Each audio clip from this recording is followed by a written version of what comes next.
Modulo chapter 20 is an absolutely massive chapter. The return of Yuji Itadori, who undoubtedly claims the title of this era's strongest, alongside giving us some stark pieces of information into his outlook on life, his grief, his position in the world. It's all simply beautiful. So let's talk. First thing first, please be sure to like, subscribe, turn on the notifications, follow me on Instagram, support me on Patreon, all of that good shit. But that being said, this chapter drops coming out of the gate, potentially one of my most favorite color pages in Jujutsu Kaisen as a whole, depicting Yuka summoning Maharaga while having Tsurugi wearing the ring of Rika, is like showing both families' nuclear warheads being used and in action here, intertwining them both in the ring and Maharaga's wheel representing the cases that they are trapped with and are currently using to fight their enemies. It's just simply, it's a beautiful color page. However, Todo, Aoi, the man himself, is indeed alive. The chapter extras actually give us some small conversations between Mino and Nobara, where Mino is told that the only person who probably knows where Yuji Itadori is in fact Todo. But she also mentions that no one knows where Todo is because everyone also hated his guts, which is a direct callback to Maki just throwing a fastball at Todo during the Goodwill event because, you know, everyone hated him, I guess.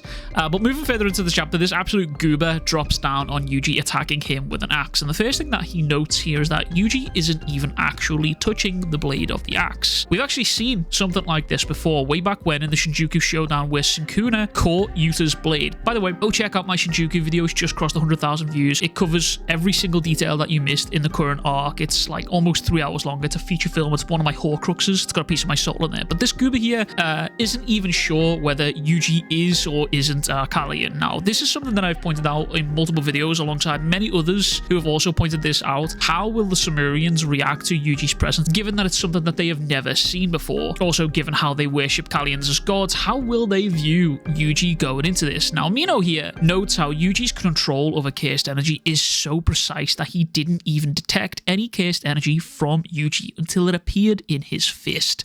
Now, I think this is a massive improvement for Yuji, because someone whose cursed energy control quite literally lagged behind him, creating the divergent fist. That lag in control there allowed him to defeat both Mahito and Sukuna with surprise attacks, and now here he is controlling cursed energy so perfectly that people can't even sense anything from him until the moment it appears. Now, this little revelation here made me realize that Yuji has been walking around completely and utterly invisible to people who are looking for him and probably searching for his cursed energy, which is kind of nuts to think about realistically. This dude is actually just a ghost. Now, further on into the chapter, if you are one of those people who for years have theorized that Yuji would one day utilize a black flash, well then, if I was you, I would pour out a celebratory shot, because at will, Yuji Itadori lands the first black flash of the series, which, by the way, in both Jujutsu Kaisen and in Modulo, Yuji was the first one to land the black flash. I mean, not like chronologically, but in order of being shown within the series. He's the first one to land the black flash. The king in black, if you will.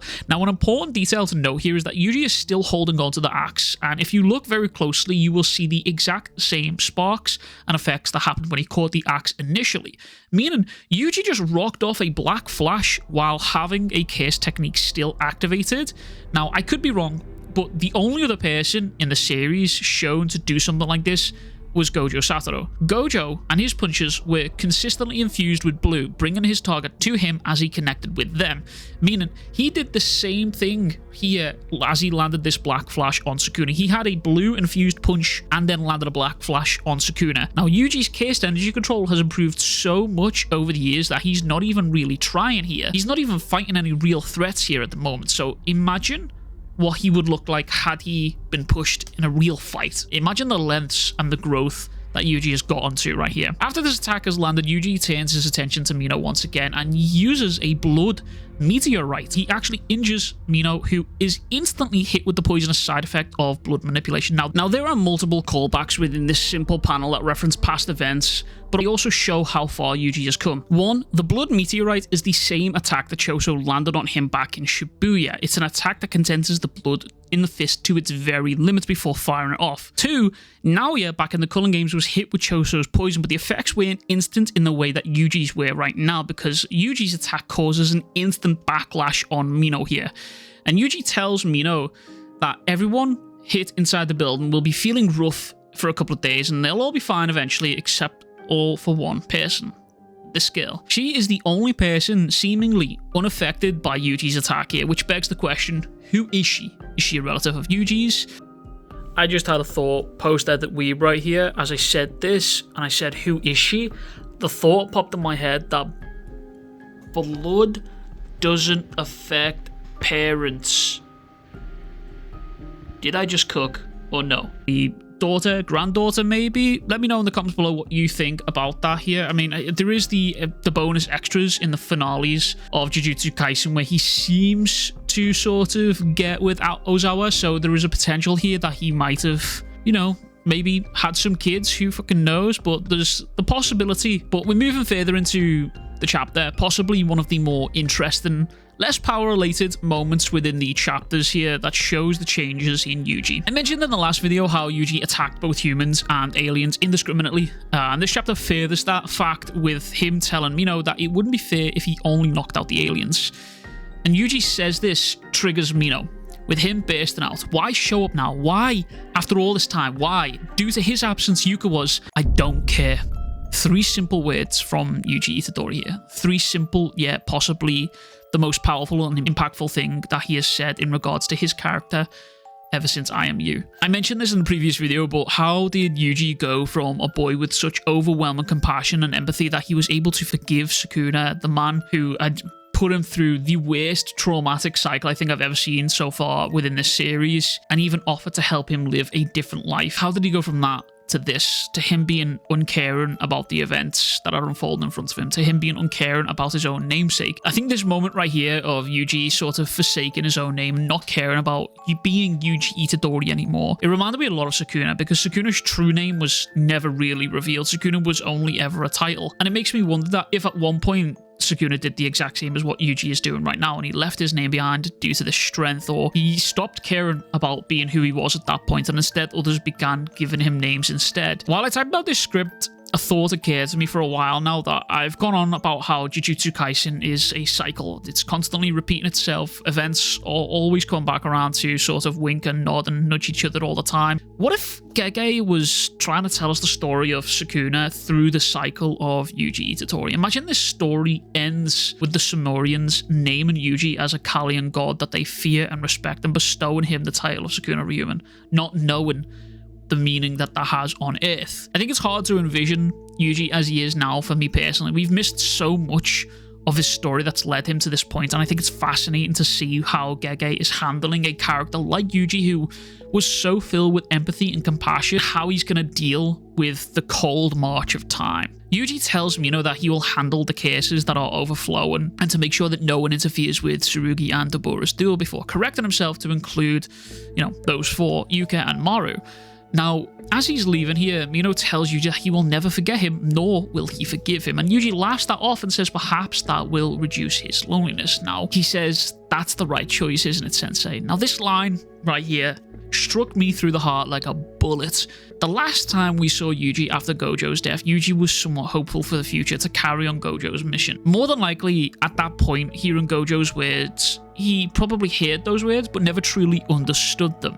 But with age and time and strength, Yuji is beginning to finally understand the loneliness that comes with strength, even more so knowing that he cannot age. And I think the pressure built up on Yuji to act simply because he is strong is insane. No one here in this world right now seems to be treating him as a person, but rather as a weapon that they can use to fight their battles and solve their problems. And it's the exact same way that Gojo was treated. In fact, Yuji is guilty of this very thing himself. Yuji spent a good chunk of his younger formative years trying to free Gojo, thinking that once he frees Gojo, everything will be solved and everything will be fixed. However, Sukuna put a stop to that dream, to that hope right there, because everything wasn't okay once Gojo was freed. And Yuji right now is probably understanding this more than anyone currently, that just because he's strong, it doesn't mean he can solve all the problems, and him acting in such a way can't solve all the problems. It doesn't help the current generation of sorcerers grow strong and stand on their own 2 feet. Think of Yuji right now almost as a parent trying to help a toddler to walk. He can't do it for them, they've just got to get up and do it themselves. And I think it echoes the words that Gojo said to Yuji. Aren't we getting tired of Gojo Satoru? Isn't there enough Gojo Satoru here? Gojo wanted his students to surpass him one day, and now Yuji has done that. And now Yuji, in his own strength and loneliness, is understanding what his sensei meant all those years ago. And I think I'd be willing to bet that this is what Yuji and Yuta's son talked about. Yuta's son was concerned about the strength of current sorcerers, and Yuji told him that it doesn't matter. He more than likely told him this because he has seen how singular strength isn't the be-all, end-all of things within this world, but rather teamwork and hardship is the way to gain true strength and true value within this world, I would suppose. Now, I could make a full video on Yuji and Gojo's dynamic and how it's evolved and how the subtext and the context clues within this series really pin those two together. But before we move on, I just really wanted to emphasize how all these years later, Gojo's impact on Yuji's life lingers. It lingers on in the life that he saved all that time ago. And once again, the cycle is repeating, with Yuji stepping into the role of the strongest and thus inheriting that loneliness that comes along with that. Now, the chapter switches back up to the battle of Dora and Mahoraga, with Dora is now easily starting to prove how he is one of the top talents within this series. The only thing that he is missing right now is a domain expansion. In this one battle, he has learned reverse curse technique and is now applying curse technique reversal to his own techniques. All agendas and memes aside, he is a legitimate threat, and now he is one of only a select few in the series who have been shown to use curse technique reversal. Gojo, Kenjaku, and now Dora. Instead of wielding light, Dora is now wielding darkness, another aspect that Mahoraga now has to contend with, deal with, and adapt to. Now, I've made Dora comparisons to Gojo within the Hidden Inventory arc and in previous videos here, and I don't think it's a coincidence that Dora, who narratively has strong comparisons to Gojo in the same way that Yuji does, is now wielding two techniques, light and dark, in the same way that Gojo was wielding two techniques, red and blue. Now, all I'm saying here is don't be surprised if in some way, shape or form Dora somehow fuses the light and dark together to create some sort of new one-shot attack in the same way Gojo fused red and blue together to create purple. As for Mahoraga, we will get back around to that soon. Bear with me on that one. Now, the chapter switches over to Maru and Tsurugi, with Tsurugi still laying sheer hands of battery and assault upon Maru's face hole here, and that is until Tsurugi, with the help of Rika, pulls out the Soul Liberation Blade. Now, there's a few key differences here, like the hilt at the end here has changed slightly, and I wonder if that's just artistic change or maybe it was damaged or broken.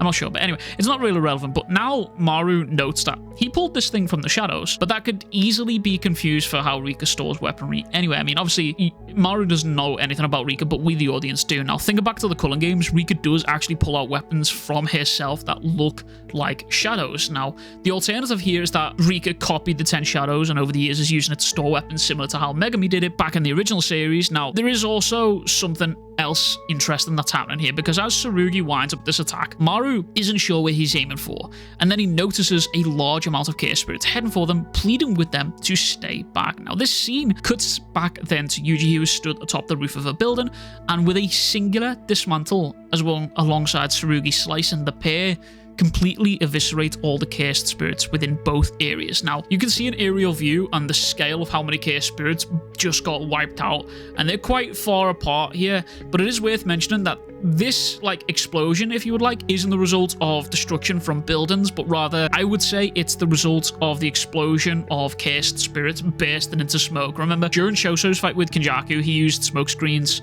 of the cursed spirits to cover his attacks, and in most recent anime episodes, we've been seeing that exact same thing with Shoso firing the piercing blood down the tunnel and smoke being bursting everywhere. So yeah, there is that's worth noting and keeping in mind. Now, if you're in doubt that Rika did this and took out all these cursed spirits, I want to assure you that she could and absolutely will do this. When Kenjaku died in the Culling games, he released Chaos Spirits that were on par with Shibuya, and when Shibuya happened, Kenjaku released approximately 10 million spirits. Rika then eviscerated those spirits on the bridge right after Kenjaku released them all. So yeah, if you're wondering that Rika couldn't get rid of this amount of Chaos Spirits in a short amount of time, she could absolutely help Tsurugi get rid of those spirits. But what I do like here is the parallel here of Yuji and Tsurugi, sort of. They're like the old and new god working together for the common good of just erasing these spirits here. Now, the back end of this chapter sees Rika leaving Tsurugi with the Soul Liberation Blade. Now, what I will say here is I do like how these two panels are framed. Rika and Tsurugi are like sort of one and the same, basically. Right now, they're two personalities in one body, but the panel frames them as two separate characters interact. Rika on the left and Tsurugi on the right. Now, there is this deep, dark, solemn look upon Tsurugi's face, and Maru notes how his cursed energy is now shrinking. As Tsurugi utterly cuts down Maru, as we see the blood splattering on this sort of no U-turn sign, which is obviously very in your face. Like, there's no going back from this moment here. Quote, sacrificing power through a binding vow makes him faster than ever. Now, there are some implications here, and I believe it's meant to leave you asking questions, which will probably get answered in the next chapter. So I'm going to break down some of the possibilities that I've come up with, and I'd like to hear yours in the comments below. But one, this is just simply Rika's 5 minutes coming to an end, and she's done now. That's it, it's over with. Or two, Dora defeated Yuka, causing Tsurugi's heavenly restriction to fully awaken and kick in. Now, I know what you're thinking. Tsurugi and Yuka aren't twins, so how would that work in terms of heavenly restriction? I want to point out to you that Toji Zenon wasn't a twin either, but he was just fully realized in heavenly restriction. He was just born that way. Maki and Mai were obviously the sole examples of how heavenly restriction can fully realize itself with the sacrifice of a twin. But I want to point out to you that in chapter 1, Maki told Tsurugi, "You're a lot like me, Tsurugi. You get stronger through loss, but that's a double-edged sword, so be careful." The implication of Maki being a heavenly restricted user, telling this to her heavenly restricted user grandson, is a very heavy tone to set. And then when you couple that with Yuka entering the fight with Dora, cripplingly ill, terminally ill, she was on death's door, and with the fact that either Dora kills Maharaga and Yuka dies, or Yuka just dies to her illness regardless. I'm not saying that's definitely what happened of Yuka dying here, but you've got to take into account Deborah's newfound power, Tsurugi's expression here, and his newfound speed being all of a sudden just increased. I'm not going to be shocked to find out that Yuka passed in her fight to Dora here. But let me know what you think in the comments below. Anyways, that is everything from me. As always, please be sure to like and subscribe, turn on the notifications, follow me on Instagram, and support me on Patreon. And as always, I'll catch you guys on the next one. Much fucking love, big fucking kisses. Peace.